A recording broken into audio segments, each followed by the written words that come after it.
महामहिम राज्यपाल महोदय CP राधाकृष्णन जी, राज्याचे कालच ज्यांनी मुख्यमंत्री पदाची जबाबदारी स्वीकारली ते मुख्यमंत्री माननीय देवेंद्र फडणवीस जी, उपमुख्यमंत्री माननीय एकनाथराव शिंदे जी, मंगलप्रसाद लोढा जी, दीपक केसरकर जी, संजय बनसोडे जी, अमोल मिटकरी जी, कालिदास कोळंबकर जी, प्रवीण दरेकर जी, राहुल शेवाळे जी, राजकुमार बडोले जी, अमर साबळे जी, भाई गिरमकर जी, डॉक्टर नरेंद्र जाधव जी, सिद्धार्थ कांबळे जी, संतोष जोहाळी जी, प्रमोद इंद्राव जी, सुजाता सौनिक जी, BMC चे कमिशनर, बाकीचे सगळे उपस्थित असणारे विविध क्षेत्रातील मान्यवर, या समितीचे सदस्य नागसेन कांबळेजी, सर्व आज महापरिनिर्वाण दिनाच्या निमित्तानं घटनेचे शिल्पकार भारतरत्न डॉक्टर बाबासाहेब आंबेडकरांना विनम्र अभिवादन करण्याच्या करता आलेले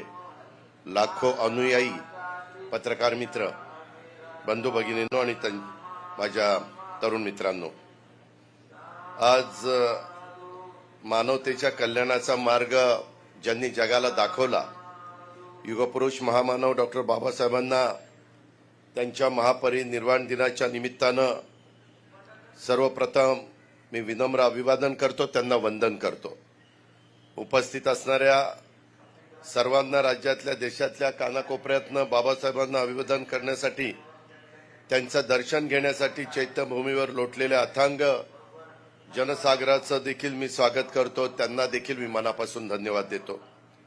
देशाला एकतेच्या, समतेच्या, बंधुत्वाच्या नात्यांनी बांधण्याची ताकद डॉक्टर बाबासाहेबांच्या विचारांमध्ये, त्यांनी दिलेल्या संविधानामध्ये आहे.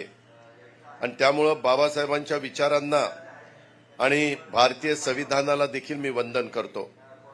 कालच दिनांक 5 डिसेंबर राज्यातल्या महायुती सरकारचा शपथविधी सोहळा देशाचे लोकप्रिय पंतप्रधान नरेंद्र मोदीजी साहेब आणि अनेक केंद्रीय मंत्री, अनेक राज्यांचे मुख्यमंत्री आणि हजारो नागरिकांच्या साक्षीनं त्यांच्या उपस्थितीमध्ये आझाद मैदानावर पार पडलेल्या उभ्या भारताने पाहिला, उभ्या महाराष्ट्राने पाहिलं.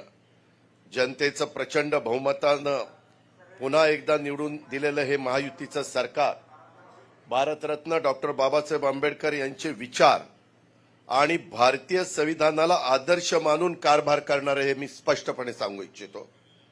आता आणि यापूर्वी सुद्धा राज्याच्या मंत्रिमंडळात कोणत्याही पदावर काम करताना, कुठलाही निर्णय घेताना तो व्यापक जनहिताचा, राज्याच्या, देशाच्या विकासाचा असला पाहिजे. आम्ही घेतलेल्या निर्णयातून या राज्यातल्या दुर्बल, वंचित, उपेक्षित बांधवांच्या जीवनात आनंद निर्माण झाला पाहिजे, याची काळजी आम्ही सर्वांनी कायम घेतलेली आहे. यापुढे देखील आमच्याकडून घेतला जाणारा प्रत्येक निर्णय हा भारतरत्न डॉक्टर बाबासाहेब आंबेडकरांच्या विचारांना डोळ्यासमोर ठेवूनच घेतला जाईल, असा विश्वास मी या निमित्तानं देतो. पुन्हा एकदा बाबासाहेबांना विनम्र अशा प्रकारचं अभिवादन करतो. जय हिंद, जय महाराष्ट्र, जय भीम.